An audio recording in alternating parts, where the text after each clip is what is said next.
Welcome. My name is Bernard Delbecq. I am Senior Director at EFAMA, and I'm really delighted to welcome you today to this webinar. Joining me are two distinguished speakers, Lídia Pereira, a Portuguese politician from the Social Democratic Party. Lídia has been serving in the European Parliament since 2019, so she's young but got already a lot of experience. And she's also president of the Youth of the European People's Party, which may also explain why Lídia is really committed to see progress in the area of financial literacy in the coming months and years. And we are also fortunate to have Chiara Monticone with us. Chiara is a senior policy analyst at the OECD, and we invited her because her research shed new light on the realities of financial literacy and its impact on individuals and societies. And Chiara confirmed to me a few minutes ago that she's not working full-time. She's working 120%, on financial literacy nowadays.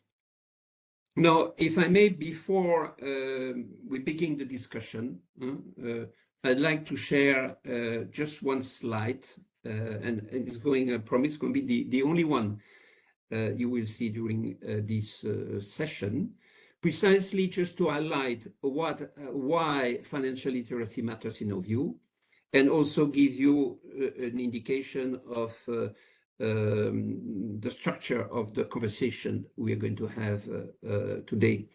So for us, financial literacy is not just a question of managing money. We truly believe it's a public good. And I also believe that's one of the reasons why we have the OECD and the MEP represented today. Financial literacy, in our view, strengthen financial resilience, household financial resilience and inclusion. It's also key to the needed development of a EU investment culture in Europe. And then certainly it's essential for the success of the European savings and investment union. So those are the reason why we feel a lot about financial literacy. Now, regarding the discussion today, is going to be divided in three parts. First, the landscape to understand where we stand today in this area in the EU. And then we'll be moving to some practical solution, mainly three areas where we believe that it's possible to make progress. And then, and maybe that's also the most important part, maybe new part of this webinar, contribution of this webinar is the future and the forthcoming European Commission financial literacy strategy that is promised to be launched in the third quarter of this year. And now you see this picture at the bottom of the slide. It's just to mention that EFAMA published a few weeks ago a new brochure, the third brochure that we have prepared on financial education. It focuses on why starting to invest early is crucial, not only to build long-term wealth, but also actually to navigate the kind of market turmoil that we are experiencing today. The brochure features, we were fortunate that indeed two distinguished also expert in financial education, Professor Luigi Ghiso and Anne Lester, participated in the development of the brochure, and they responded to 5 questions that are relevant in the area of investing. And we also interviewed 5 European citizens from diverse background, age, and profession. Just the brochure is available along with this video on the EFAMA website in the section Investor Education.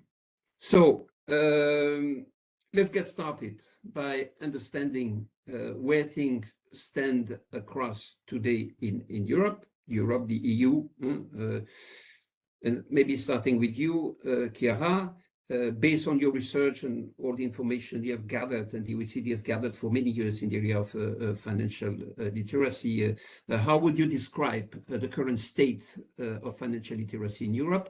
And I believe you're going just to mention that the situation, is different from one country to another one. And, it'd be also interesting to know why there are these disparities between member states. You have the floor, Chiara. Thank you very much, Bernard. First of all, thank you for having me. It's always a pleasure to be part of EFAMA events on financial literacy. So at the OECD, I support the work of the International Network on Financial Education, the INFE, which is a network of public authorities from more than 130 countries around the world, working on financial education. So we really support governments, central banks, and financial regulators to develop their financial literacy policies and programs and help them exchange good practices and do work together. So one of the key aspects of the work of the INFE is to support data collection on levels of financial literacy around the world and also in Europe, of course. And the INFE coordinates a survey of the financial literacy of adults about every 3 years. And the latest results were published in 2023, at the end of 2023, covering 39 countries around the world, including also 20 EU member states, so the majority of EU member states.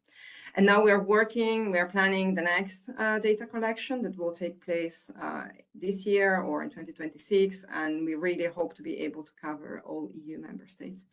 But going back to the latest results in 2023, what we observe across the participating countries in the EU is that adults on average scored 63 points out of 100 on a composite financial literacy score that looks at not only at their knowledge, but also at their behaviors and their attitudes regarding their finances in order to cover different aspects of their financial literacy.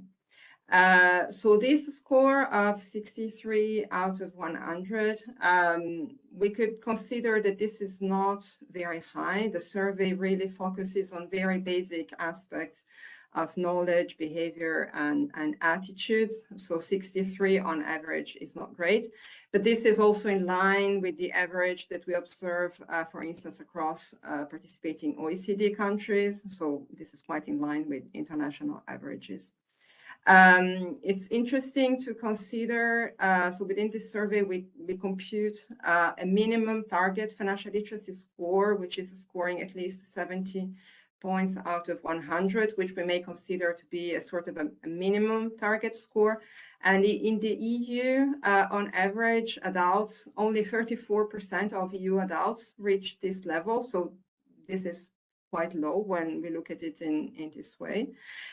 When we try to go deeper into the elements of what makes up this financial literacy score, for instance, in terms of financial knowledge, it's interesting to see that most adults understand certain aspects and certain concepts, for instance, what is inflation, but then much fewer people understand what inflation does to their savings, for instance.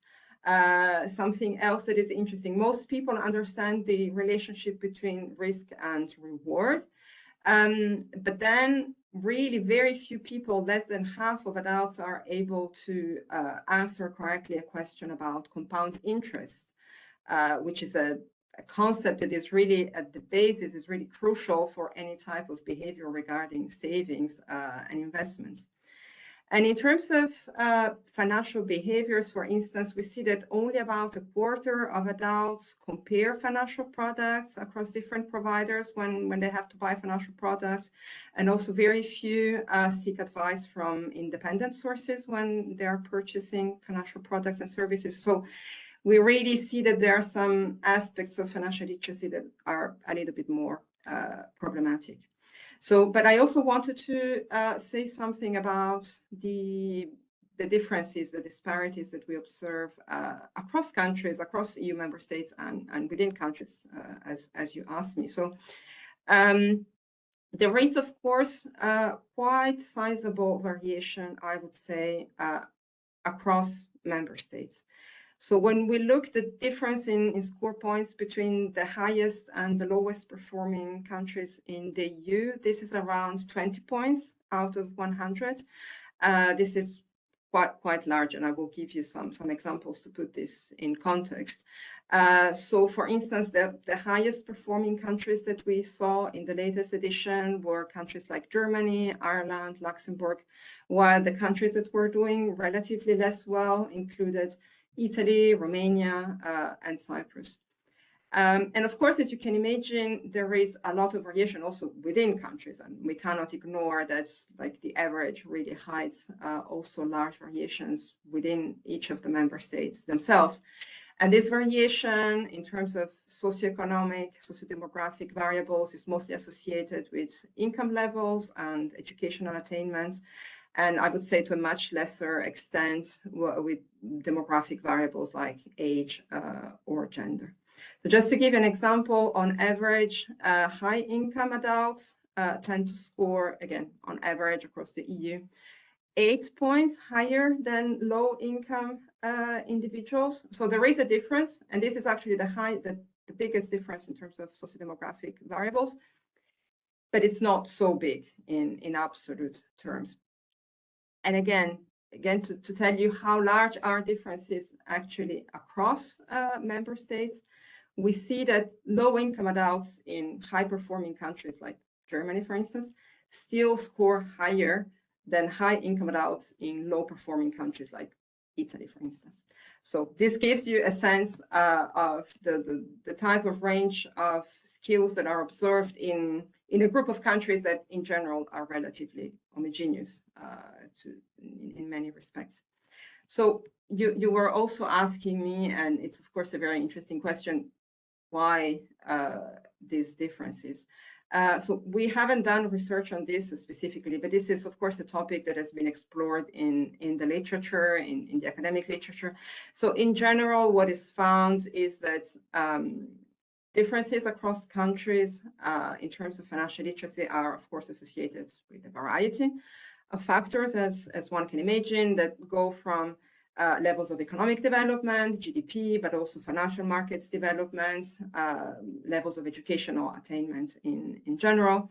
But it's interesting that also some, let's say, institutional factors also play a role, like even the features of pension systems. So there was a study done by Professor Iapelli some years ago showing that people living in countries with more generous social security systems tended to display lower financial literacy, other factors being equal.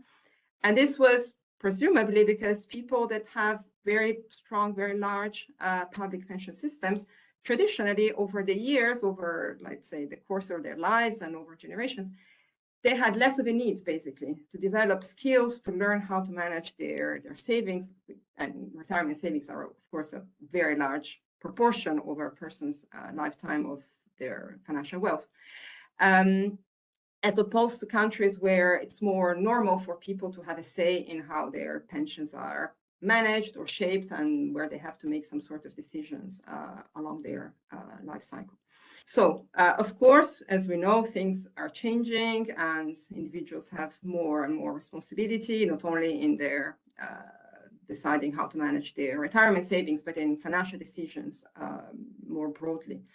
And now we have the Savings and Investment Union, where really individuals are called upon having the skills, have been empowered to make good financial decisions for themselves. So for the future, this kind of skills will be increasingly needed. And this is, of course, why we need the role of policy is very important to try to address these gaps.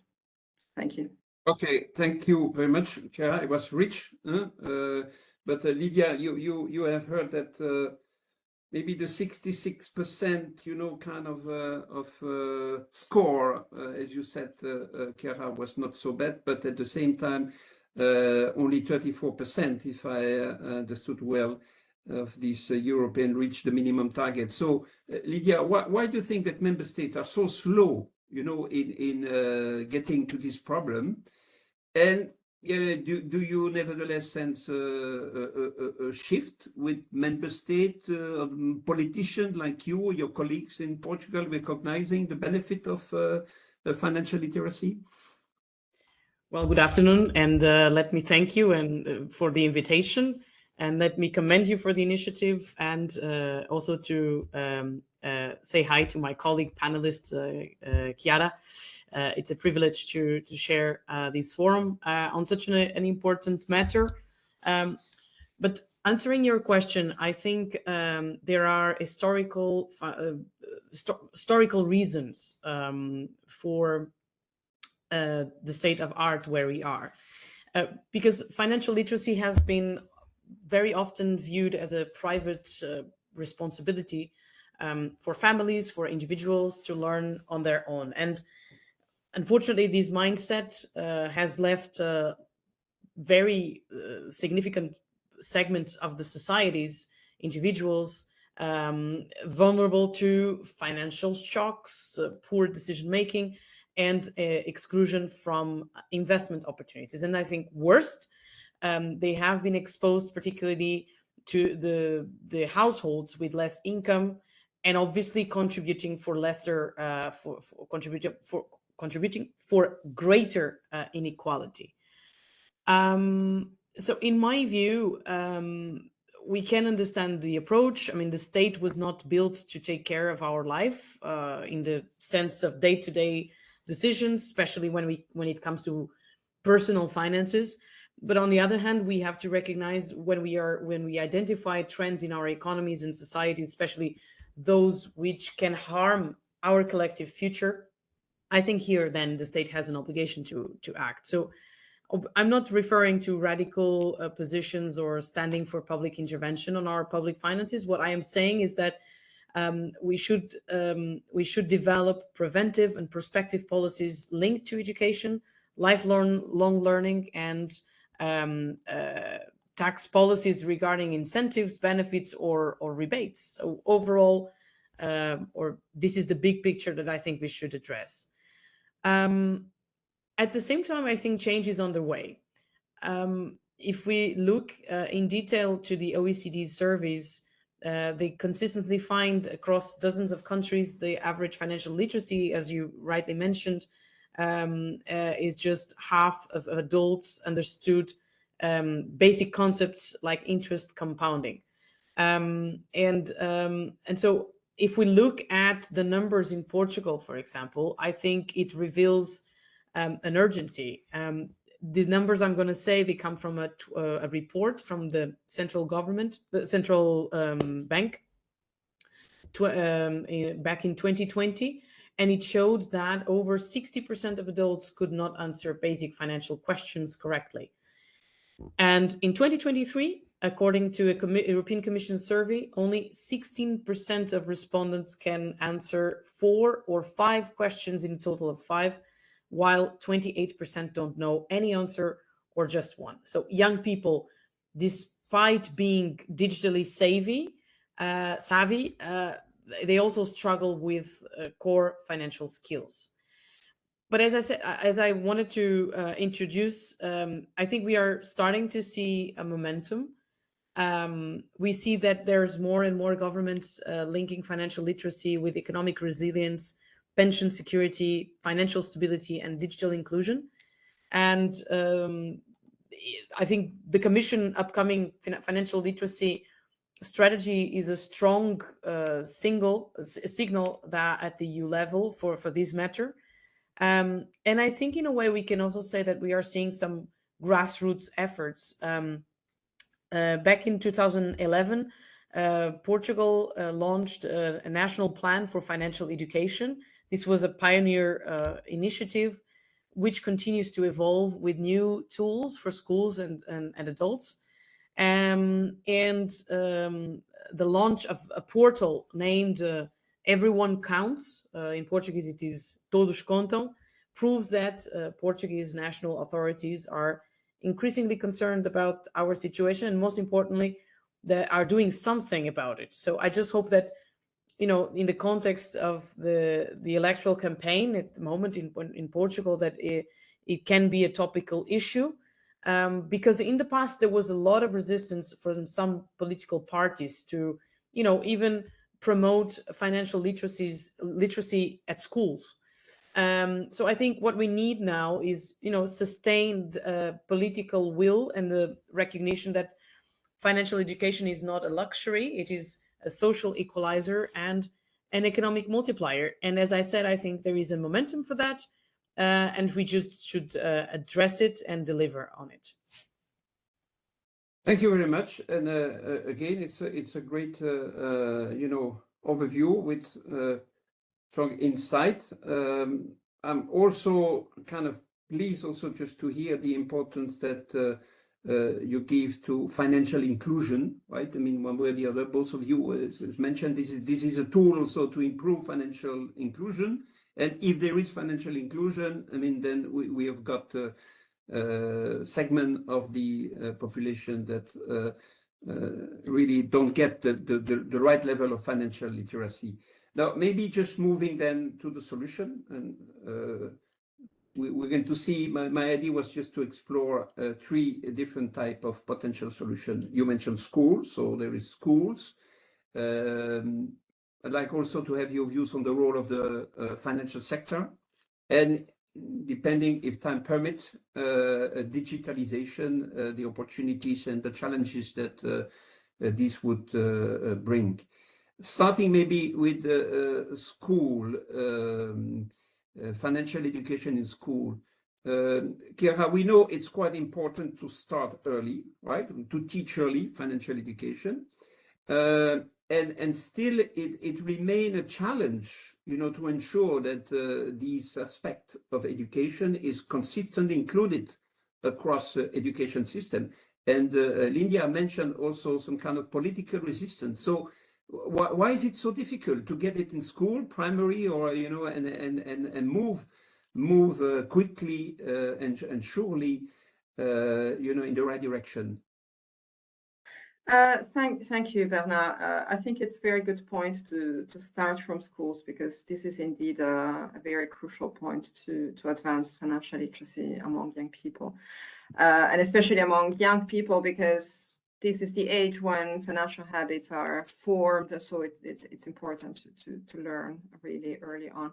So if you allow me, I would like again to quote some recent data that we have collected, because less than 1 year ago, we published the results of the PISA 2022 financial literacy assessment, which is, of course, very much related to this. It's an assessment of 15-year-old students. As you know, this is a flagship OECD project that has been covering financial literacy for 4 editions now. And the next one will take place in 2029. So the next opportunity to gather data on this will be in a few years' time, but we are already moving to prepare the next assessment. But what I wanted to mention is, first of all, what we see from the latest PISA data is that students and young people are very much using digital financial services, and including online, even from such a young age. The vast majority of students covered by the study, they have bought things online, they made payments using mobile phones and so on. But still, many of them do not really have adequate financial literacy skills to really engage with financial services, including online, safely and like in informed ways. And what is interesting is that the PISA data also tell us something about precisely what you were talking about the extent to which financial literacy is taught in schools. And what is interesting is that, of course, many students already at 15, they report having been exposed, for instance, to different financial terms. But typically, this is rather, I would say, basic terms like wages or loans and so on, while exposure to let's say, savings or investments related terms like compound interest or diversification, this is much less. And it's interesting to see that there is also a gender gap in this already at the age of 15. But what I wanted to say is that we see already in the PISA results that this type of exposure, this type of interaction through the school system is associated with greater levels of financial literacy. Also taking into account other students' characteristics and also their ability in other subjects like mathematics and reading, we still see this positive association between exposure to financial terms or economic terms via the school system and their applied financial skills that are measured in PISA. So this really provides more of an impetus, if we needed one, to offer the opportunity to learn about these skills in the school system. And I do agree with what Lídia was saying. This is really a social equalizer. It's really important to give this opportunity to all students. And this is why it's important to do so really in ways that cover a majority of students and not just as a few hours here and there per year or as an optional kind of activity. So indeed, through the work of the INFE, I can confirm what Lídia was saying. We do see a big trend of including financial literacy through the curricular teaching in the formal education system. This is something that we've been observing in the last, 10, 15 years, and this is continuing to pick up. Of course, it takes time. So Bernard, you were asking why it takes so long. Of course, the revision of the school curricula is a very long process. It takes time, and there is a whole lot of subjects or topics that are, in a sense, competing against each other to get into the curriculum. And this is something that we see from the education system, that they also face this challenge, that at some point they cannot teach too many subjects, and that school days have limitations, school programs have some limitations, and it's impossible to just keep adding and adding because then teaching would not be effective. So basically what most countries are doing, and this is really done by a large number of countries now, including in the EU, is to introduce elements of financial literacy within other subjects. It's not really realistic or feasible to have a dedicated financial literacy subject, and most countries are not really able to do that. But what has been found as a more, let's say, effective or practical way of doing this is to introduce elements of financial literacy into mathematics or social sciences or really a variety of subjects, which may also include, I don't know, some countries even include it in history or geography and so on. So there are many different angles. And I think that financial literacy is really an applied skill, is really a life skill that lends itself to being included in or applied in a variety of ways. It's not just about numeracy skills. It's not just about, I don't know, the history of money, but can really be taught from different angles. But what is really important is not just to focus on the curriculum. The curriculum is important, but it's a step.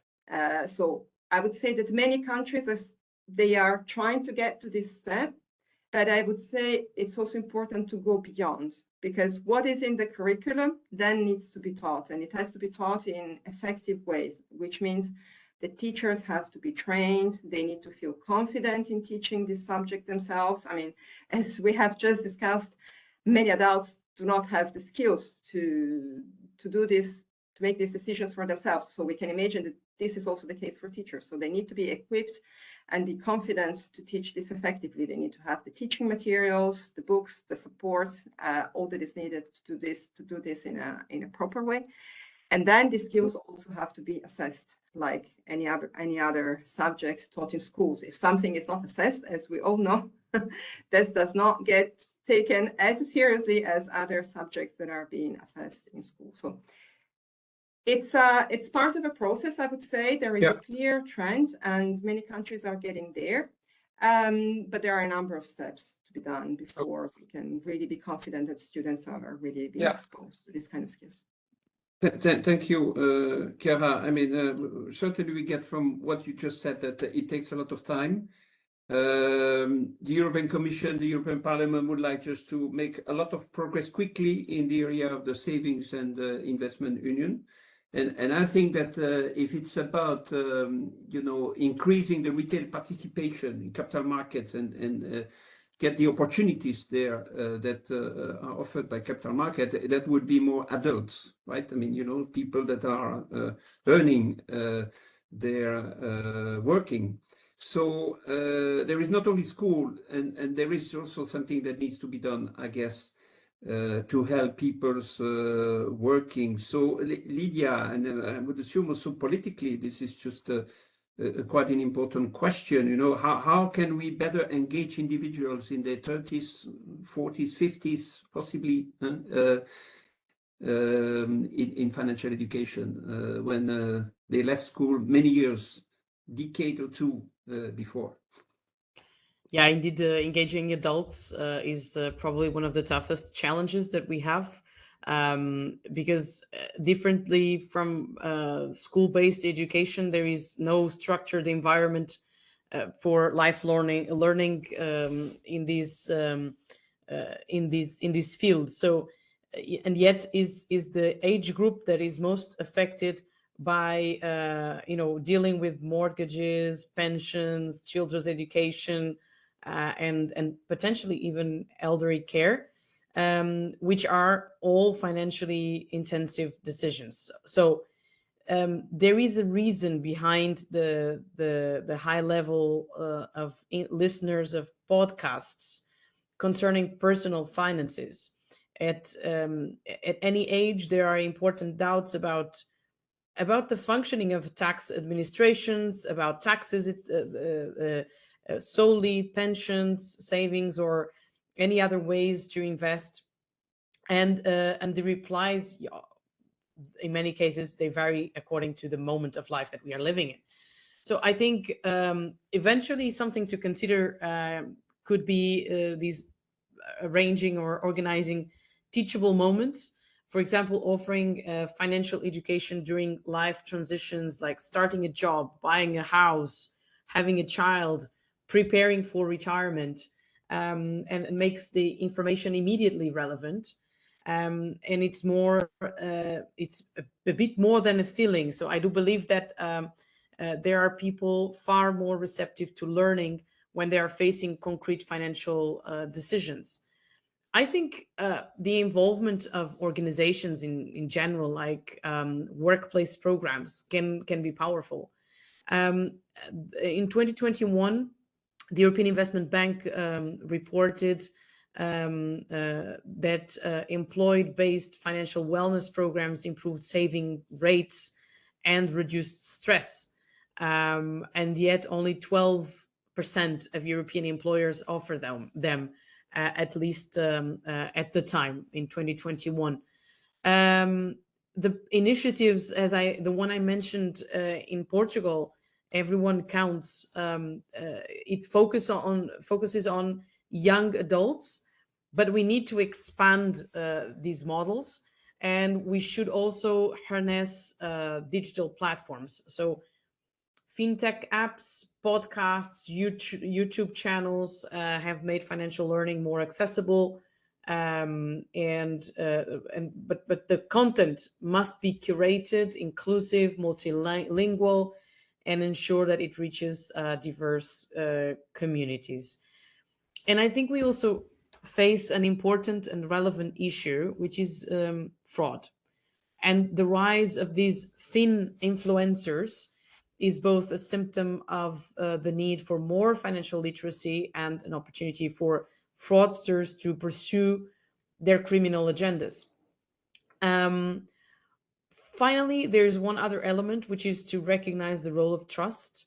I think partnering with the NGOs, trade unions, local authorities, it can help to reach those who are skeptical of banks, financial services, and formal education channels. So this is not a public mission or a commercial agenda. This is a social and economic cause that requires the effort and commitment of different stakeholders, because there is a great benefit for everyone when people are more informed, prepared, and motivated to better manage their personal finances. So I think this is obviously a huge inclusive project, or few ideas to address it, but they're of critical importance given that when we talk, for example, about capital markets union, one that does not yet exist in the European Union, we will always have to build trust. People have to know about it to make their financial decisions in investing, in saving in there. And so I think we need the involvement of this of the communities. But I think the workplaces, the organizations are key in this regard. Thank you, Lydia. And I agree. At EFAMA, we started more than 10 years ago to work on financial literacy, and it was in the aftermath of the great financial crisis and what we call at that time the avalanche of new regulation to protect consumers, and in particular to use enhanced disclosure in the kits, and just to inform people about the type of financial product they would use.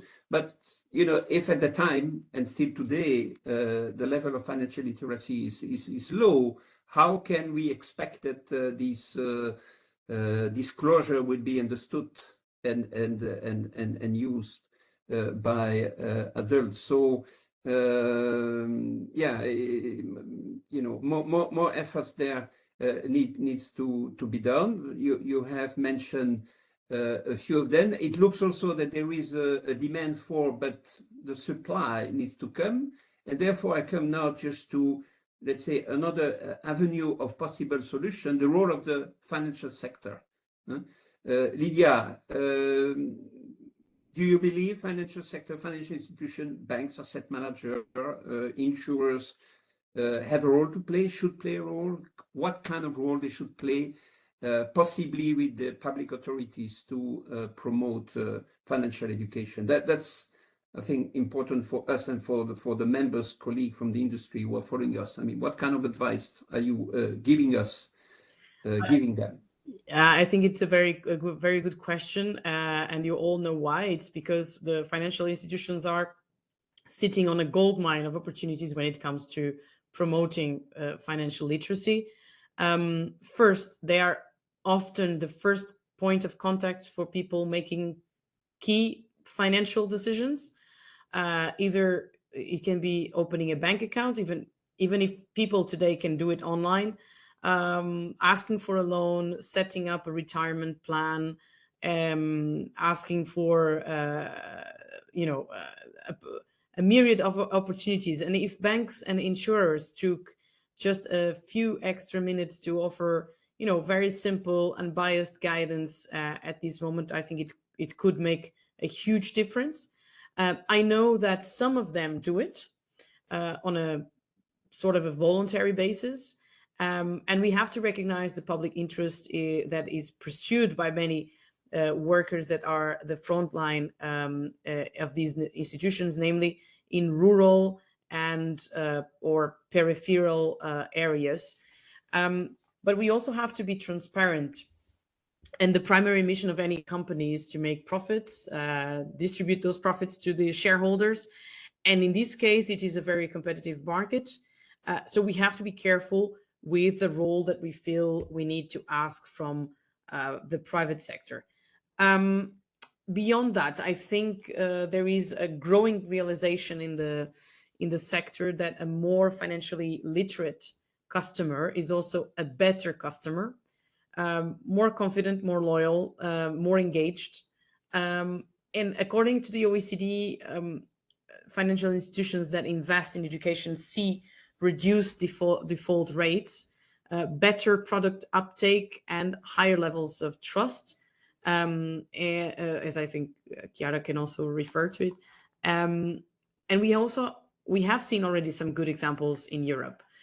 Some banks in the Netherlands, in Sweden, Spain, or even Portugal are developing interactive tools, offering free online courses, and collaborating with schools. But these are still exceptions. It is not the rule.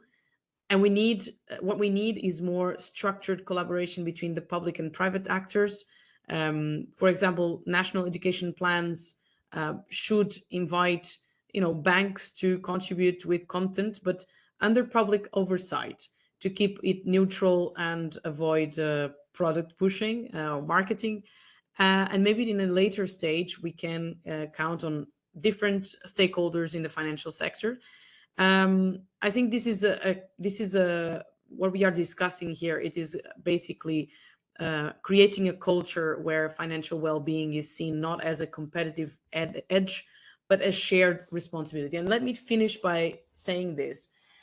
At the peak of the inflation crisis that we have seen until not so long ago, it was pretty evident that for some countries, and I'm referring to Portugal, the vast majority of households with loans in banks, with mortgages, they were under a flexible rate regime, which is, very difficult for families to manage limited income with rising costs of everything, and as well of the house.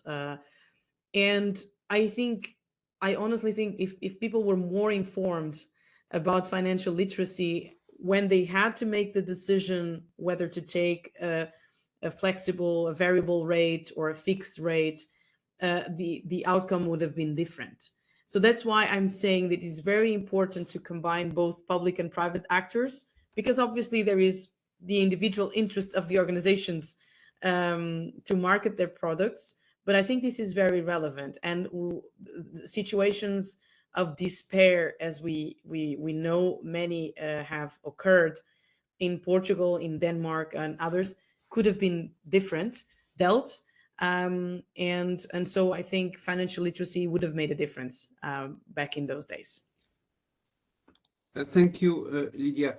I had foreseen that we would discuss also digitalization, but I see that time is passing quickly. We should have foreseen a 2 hours discussion, because you have so much to share, and I think some of the colleagues, stakeholders online now would probably like to have your views on what can be done, at the European level, and in particular what we could expect from the European Commission. But before maybe moving to the strategy itself, Chiara, given your experience advising, working with government across the OECD member countries, I mean, in terms of policy, if we look at the policy dimension of financial literacy, what kind of policy approaches are most effective in advancing financial literacy? Thanks, Bernard, and I think this links very well also to what Lídia was saying about the private sector. So what we see as really the most effective approach, which is also the one that is promoted by the OECD recommendation on financial literacy, which is the leading global standard on the topic, is really to develop national strategies, or whatever they are called. These are really coordinated approaches at national level, where different stakeholders from the public, private, and non-for-profit sector get together, typically under public leadership, to work together and advance financial literacy and financial education. And this is really important because this kind of strategic and coordinated approach allows, first of all, to avoid duplications, to ensure an effective use of resources, to really work together towards common goals and objectives, and really have a consumer focus. Really, typically what we see is that the visions and priorities of the national strategies, most EU member states, of course, have a national strategy for financial literacy. And we're happy to have also worked with a few of them to help them develop such strategies. Really have as the end goal the financial well-being or financial resilience of the citizens and individuals living in a country. And to do this, to really make these approaches more effective, I think it's really important to build on evidence. I would say two types of evidence. Evidence in terms of a diagnosis, knowing what are the needs and the issues faced by consumers in the marketplace, what are the levels of financial literacy and skills to face those challenges, but also evidence in terms of what works. Really, what I think is the next steps and where EU member states can advance more is to understand better what works, to conduct more impact evaluation as a way to make their initiatives, I would say, even more focused and effective on the approaches that are working better. And this will also be one of the work streams of the EFA going forward. So we really hope to be able to support this process in the future. Thank you. And I suppose in terms of what works, and we only just discussed, the two main avenues, but I think that the OECD there has probably a lot just to, just to give to interested government. Lydia, Chiara mentioned the national strategies, right? And now we are back to Brussels with the European Commission that will issue a financial literacy strategy. In your view, what should be, the key messages, the key proposals of this strategy, knowing that it comes from Brussels? In other words, what kind of recommendation you would give to your ex-colleague from the SDP, Mrs. Albuquerque? Well, I think there are three main messages. The first one is inclusion. We need to make sure that financial education reaches everyone, not just students in urban schools or tech-savvy adults. That means tailoring content for older populations, communities, rural communities, people with lower literacy levels, and migrants. So let's explain to people where they are, and this is relevant. Obviously, there is the element of social media, but I'm speaking on a person-oriented program. Second, integration. Financial literacy should not sit in a silo.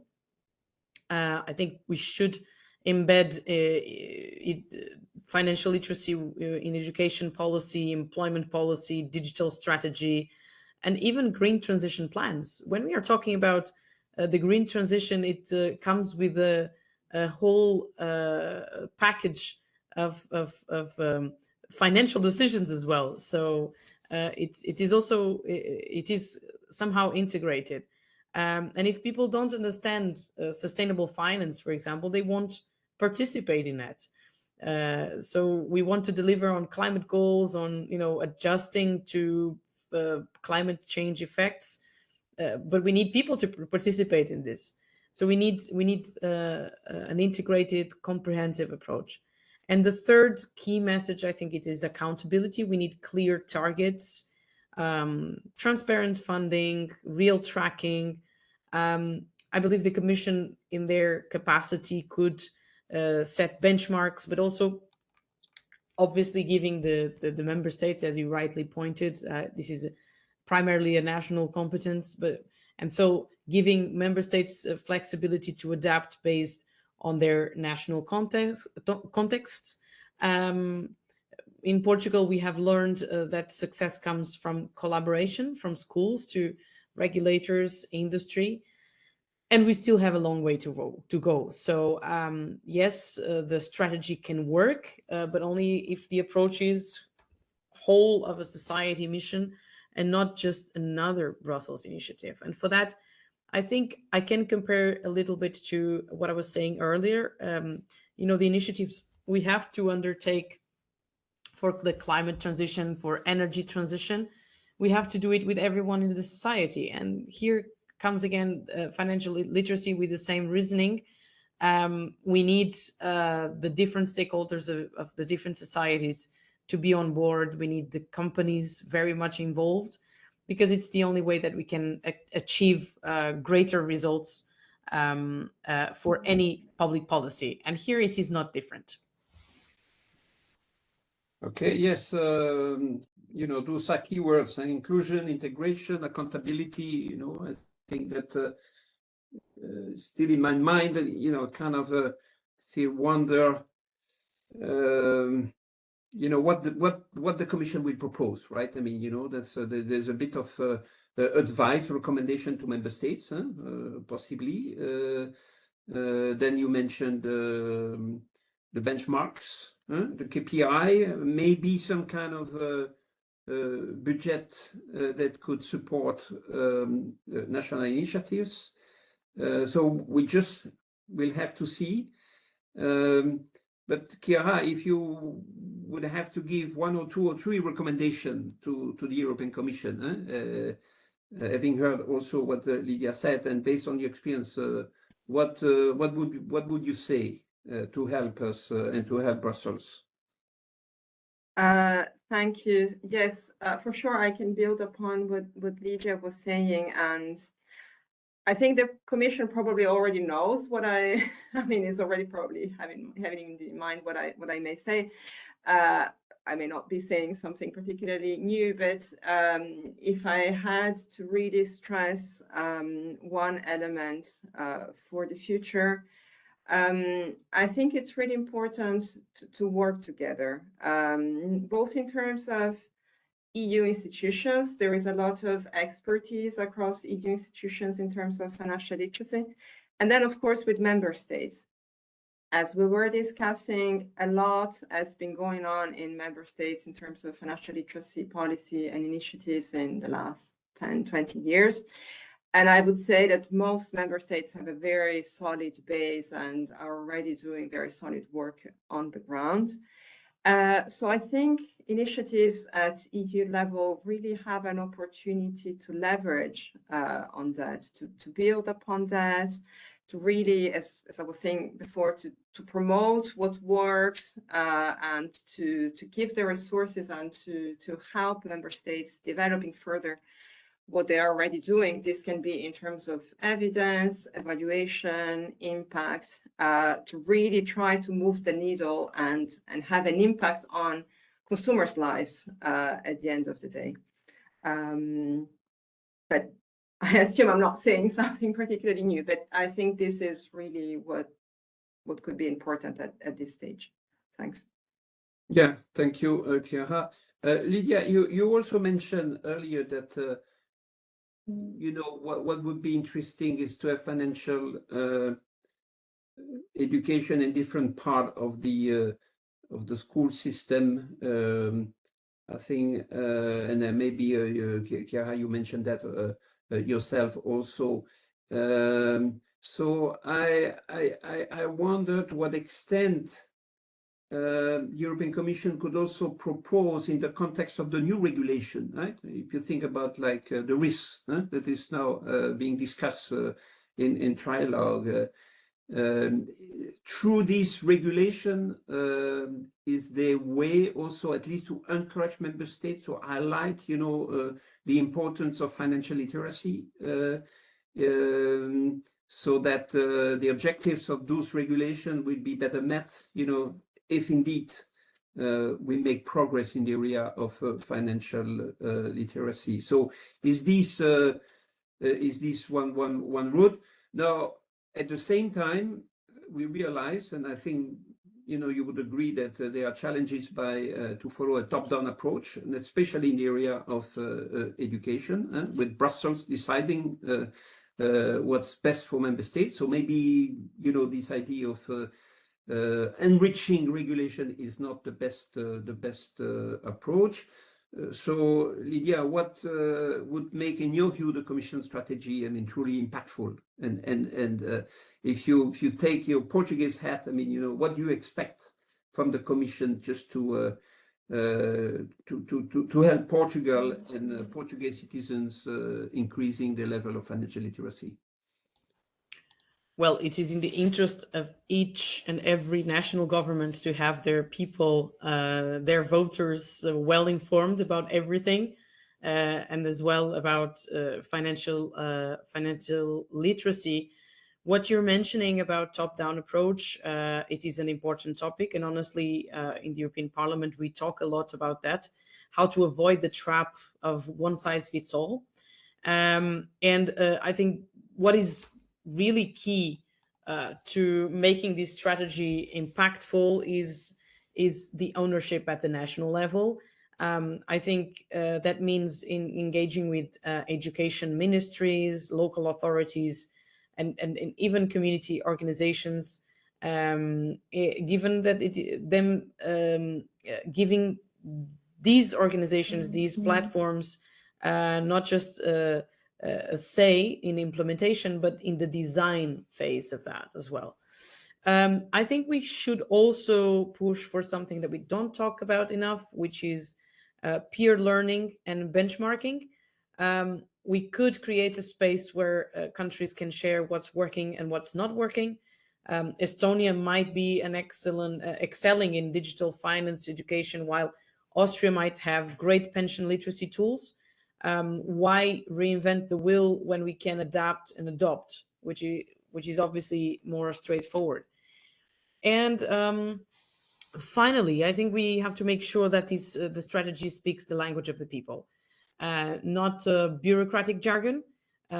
If we want it to matter in someone's life, we have to talk about things the way they care about debt, saving for the future, navigating inflation, or understanding a paycheck. And let me say something else.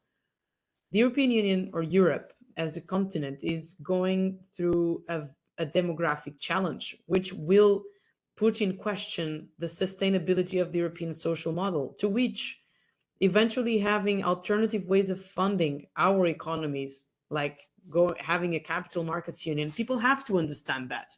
They have to understand that to keep the European social model alive, we might have to shift for something that we still don't have. So it is as well the right moment to do it, because otherwise we are limiting the ambition and the aspiration of younger generations. So I think Brussels can obviously set the vision, but the impact will come how well the citizens listen to it and about the local realities. And that's how we turn strategy into real life progress. So I think just to conclude, financial literacy is not just about money. It's pretty much about freedom, individual freedom, and it's about giving people the tools to make informed decisions, to plan their futures, and to protect themselves and their families. So with rising living costs, digital finance, economic uncertainty, a much more complex world than the one we had 100 years ago, this knowledge is more important than ever. And so I think it is great to have these opportunities as this webinar. I would very much appreciate that we can follow up, obviously, and keeping the pace and the track for something more concrete. But I can only I want to conclude by saying this: we can only.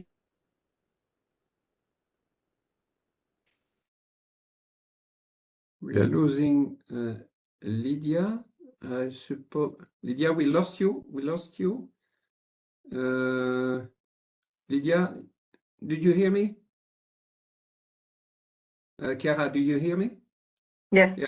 So Lydia, we lost you for last sentence, I guess, that you share with us. But it's I think we got your message, and it's 4:30. So I think that as I said, we could discuss that for 2 hours at least. But I would like to thank you both for your participation and rich insight. I think that there are many keywords that were mentioned: inclusion, integration, good practices, social equalizer. A lot of national strategies. So there is a momentum that exists also, that should continue and take into account what we heard today. So I think that both of you and we all together looking forward to this European Commission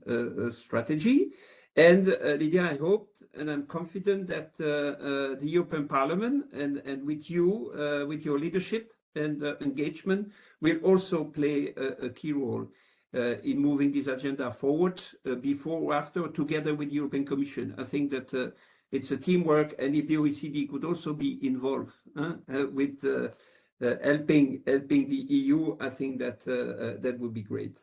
So with that, I'd like to close today's event. I thank you, both of you and all, for joining. And I wish you a very pleasant evening. So I say goodbye. Thank you. Thank you. Bye-bye. Good afternoon Bye-bye. to all. Bye.